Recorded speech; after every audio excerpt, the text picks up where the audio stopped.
Hello everyone, welcome back to my channel. My name is Funke Lemo. Thank you guys for tuning in. If you have not subscribed, please make sure you subscribe. In today's video, I'm going to be sharing how I got my permanent residence in Canada and how long it took for me to get the PR. So before I get right into the video, I just want to say that it's very important that you're not in a hurry when you're trying to relocate, especially if you're relocating as a permanent resident. Getting a student visa might be faster because you have a resumption date and all of that, so it might be faster. But as a permanent resident, it might take a really long time. So there are various ways you can immigrate into Canada. There are various ways. If you check Google, you see a list of various ways that you can relocate into Canada. But as permanent residents, you could come as you could either go through the provincial nomination or you go through express entry. What I did was express entry, federal skilled worker express entry program. That was what I did. And sincerely, you have to be patient because COVID really messed up a lot of things and made, caused a lot of delays during the process of relocating or getting my permanent residence. So quick one, it started with a thought, myself and my husband, well then my boyfriend. It started with a thought that okay, when we get married, it would be good if we leave the country. Still in our 20s, it would be good to really invest in this and see if we can leave the country. Not even see, and make sure we leave the country. I've said it in my previous video, I have never left Nigeria before. Like, coming to Canada was my first time leaving the country. It wasn't the first time for my husband, but it was my own first time leaving the country. So when he started with the thoughts that okay, let's leave the country, let's relocate, and we saw a family then that inspired us. They're a family of 7. Yes, they inspired us. And they relocated. They went through provincial nomination. So we decided that okay, we are still in our 20s.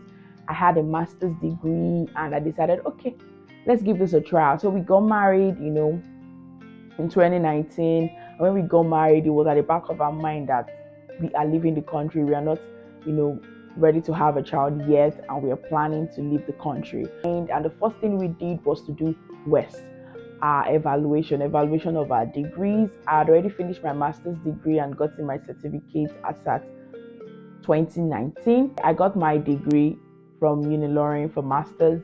So we already checked what our score would be. We used the link, a CRS score link, how to calculate CRS score. We used that and we saw that okay, with my master's degree, with IELTS and a very good band score, like almost like the best band score, we could have like 475 CRS score, which was really okay considering the scores that was entering into the pool for the express entry. So when we saw that, okay, we had an opportunity. I was 26 then. Yes, I was 26 then. That was in 2019. Yes, I was 26 years old and I was like, okay, let's just do this. I was working. We were both living our lives. We had gotten married. The first thing we did was evaluation of our degrees. So we had to process WES to evaluate our degrees, and see if it matched. So that's how they do it basically. You just submit your degrees, like an official transcript from school, from your university, then you have it sent to WES in Canada, and they're going to evaluate and send you updates on the evaluation. So you see this IELTS, it's very important that you study for it. Most people just assume that it's an English test and they don't study. English is our first language in Nigeria. You don't study for it, especially when you're a student or you're a graduate. But it's very important that you study for it because there are tactics and strategies in learning for passing the exam. So we studied. We both did IELTS. I was the principal applicant, but we both did IELTS and we studied. When I say we studied, we studied. We had to learn the strategies, watch YouTube videos, get Cambridge materials, and study back to back. So we did like 2 months straight study every single night for IELTS, just to be sure that we do it once. As at then, IELTS was like 75,000 naira. So we did it. We registered both of us and we did the test. And we had a plan that we must have a total band score. The least I can have was 8, band 8. And also for him, to the least total band score was band 8. So we did IELTS in January 2020. then we didn't even know that COVID was going to happen, but we already did IELTS. My husband got a very good score. He got 8.5. Me, I got band 7. And that was low. As the principal applicant, that was very, very low for me. So I needed to do it again. So I had to take IELTS again. Process of me trying to take IELTS again, COVID happened. Everything shut down, everywhere was closed and all of that, yada yada yada yada. And we were at home. I stopped studying for IELTS because I didn't know when it would be the next, when IELTS was going to happen next. So we went on lockdown in Nigeria in March. So after then, the only thing we had done was West, and I had also made sure I had gotten proof of employment from all the places I have worked. So when you're doing express entry, it's very important that you have, as a principal applicant, you have 3 years of experience, at least 3 years of experience. My degree was in education and I had been teaching for a really long time. So that's also the things we looked at to see, okay, who was more preferred to be the principal applicant than who. And that was why I had to be the principal applicant, because I had been teaching and my degree was in teaching, in education, and I also had a master's degree in education. So it increased our points. So that was how we did it. So before January, I had already reached out to all the places I had taught to send me proof of employment, to sign some documents, to send me my payment slip, just to show that I've had flow of income from this particular place that I've been working up until where I was working at the moment. So that was how it was. So that was what we did. So I already started putting all those things in place before we got the invitation, so that when we get the invitation, that's not when I'll start looking for all those documents. So we got those documents. I stopped at where I didn't pass my IELTS. So it wasn't like I failed. If you have done IELTS before, you understand that it wasn't like you failed. You just need to have the best score so that you can have an increased CRS score and have more chances of getting the invitation to apply. So all of this was to get an invitation to apply. So West was done. IELTS, I had to redo the test. So I waited until I think May. Was it May, June? Then I started taking the test again. So I did the test again and I had a band 7. But this time around, I requested for a remark for my writing test. And yes, they did. My score changed, and then I think my total score now became a band 8. That was my total band score. So it was very good for us. So by the time we calculated our CRS score with everything, we had 473. So this was in 2020. So it went on like that until October. The COVID, the lockdown was already turning down. People were already going back to work. But trust me, it affected nationwide. We knew it was a pandemic, so it affected worldwide. What am I saying? Worldwide. So, but we kept checking what's up, what's going on in Canada for immigration and all of that. We knew they were on lockdown. They were on lockdown in Canada immigration, and everything was just on hold, and there were already backlog of a lot of things. So this was 2020 October. So in 2020 October, we had already done West, gotten all the documents we needed to get. Then 2020 October, we started looking for how we could get a proof of fund. So there's a particular amount you must have in your account if you're trying to do federal express entry. So we already knew the amount and the naira value as at then. Then we tried to get that amount in our bank account. So if you're going as a single person, is around $13,000. As two is around 16,000. But then it wasn't this much. Yes, it wasn't this much. I'll try and find out the exact value it was for us then. But that was it anyway. But presently, these are the new prices. So depending on how big your family is or how much you wear. So like I said, there was no child in the picture yet because we wanted to do it before the child comes in. And we just felt like, okay, relocation is a lot. Trust me, it's a lot because you are starting all over again. We already had our lives in Lagos, Nigeria, setting up. I was comfortable. My husband was comfortable. We were working fine and all of that. But we needed something more. And we just felt this was an opportunity for us to seize. So October, we started working with our bank, managers, and having an account set up, to have a proof of fund legitly done and proven for. So we started doing all of that. So, your proof, your place of employment proof and all of that, your payment slip is already going to reflect a steady income of money. So this thing, proof of fund, people always mix it up and just feel like, okay, once a certain amount of money is in your account, that's all. because they actually verify every single thing. They verify so any information you are putting out there or putting on your papers, make sure it is legit, because they would verify.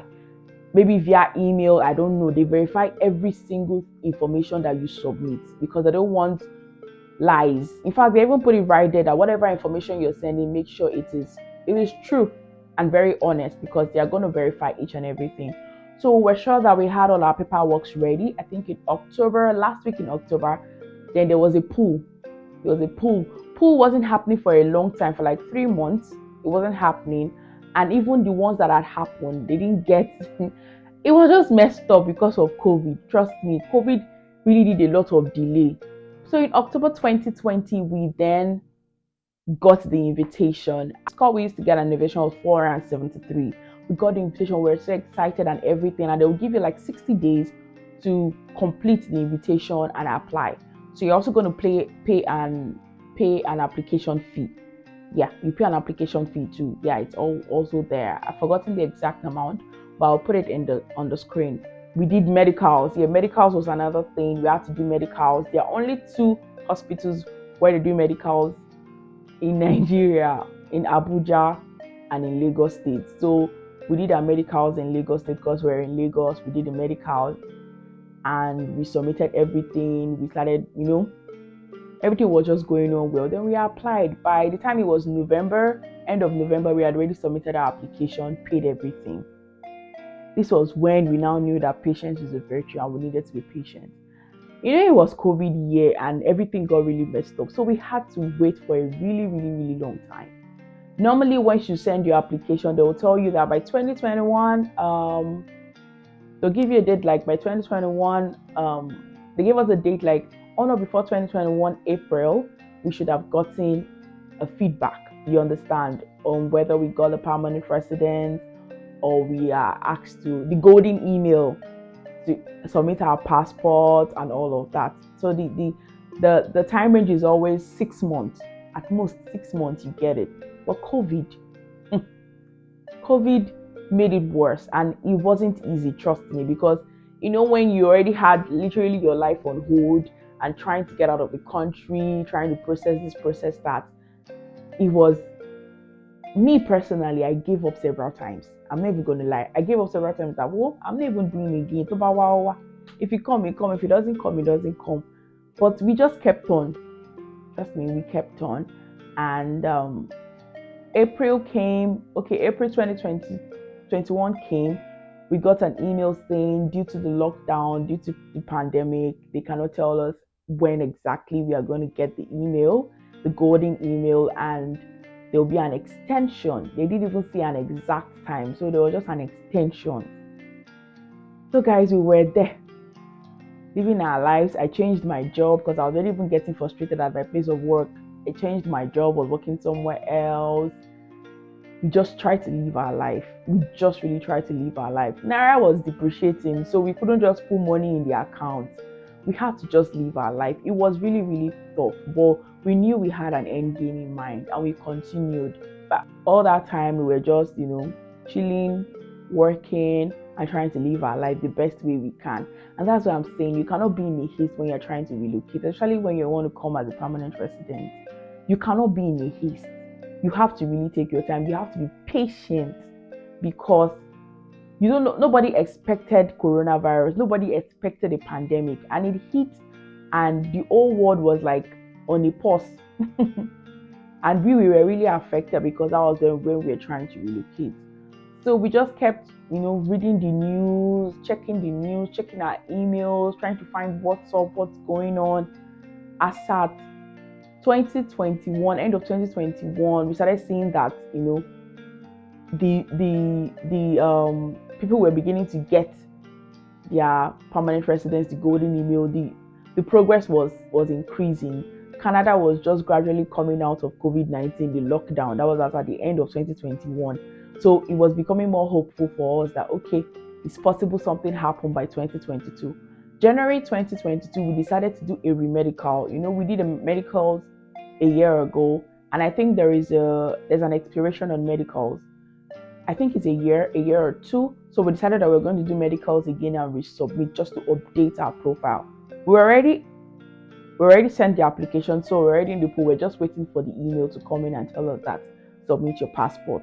So January 2022, we did medicals again. We're just hopeful and praying that God, please let this thing happen, let it come, because it sued me. I was already tired. We started this application 2020 October, and this was January 2022, and we hadn't seen anything yet. But we're already getting, because we're in a lot of groups, WhatsApp groups, Telegram groups for people that were doing PR and all of that. So we're getting updates. People were already sharing their they've gotten their email. So we're keeping our hopes high. See, we are even smiling there because I knew how it was then. We're keeping our hopes high that it was going to come. It was going to come. Then in March 17th exactly, we got the email. When my husband came to meet me because and told me that, because me, I just didn't care. I was pregnant. I didn't even know I was doing me. When he came to meet me and told me that we are going to Canada, I screamed. I literally screamed my throat out. Like I screamed that, yeah, we are going, because frustration almost finished me. So happy. I was like, thank you God for answering our prayers. Imagine starting relocation process from like 2 years ago and getting it almost 2 years after. So we gave up several times, and I need to say that we did not use any immigration agency or anything. Everything we did it by ourselves. We got the information online. We're doing everything all by ourselves. We didn't use any immigration consultant or agency. We did it everything by ourselves because we felt information is out there. We just need to know the right information and get the right website and all of that. So that was what we did. We did all of the applications, all of the payments, we did everything ourselves. So when it came in May, we were so happy, we were so excited that we we're going to Canada. That was where we now started telling family and friends that, okay, this is what's happened. They were like, oh, you guys have been planning this. We say, yeah, so we've been planning it too, but COVID happened and all of that. And that was how we got our permanent residence in Canada. So this is just like a summary of each of the steps. I hope you find the information useful. If you have any question, ask in the comment section. I already dropped videos on my travel experience. You can check my videos. You see them right there on my travel experience. But that was how it was. Immediately we got in March 17th, we started planning to travel. All right. Okay. Another thing that happened when we got it, we needed to submit our passport for stamping, for putting our visa on and all of that. So we submitted passport though. That was the time that Ukraine and Russia now started fighting. I was like, now wow, haven't we had enough? When we started the process, COVID happened, and now we're trying to get our visa. Ukraine and Russia is fighting. So we submitted our passport to London office for stamping, and London decided that they were what were they doing, safe? They were supporting Ukraine, and therefore they are not doing anything. It got delayed unnecessarily again for like a month. At the point, I just started firing prayers that God, please let our passport come back, because we booked flights and we even had to reschedule the flight again. But that was it, Sha. That was my story, my permanent residence story, and how I got it, the timeline and everything. Thank you guys for watching. Please stay tuned for more interesting videos.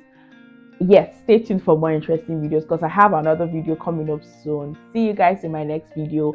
Thank you all. Bye.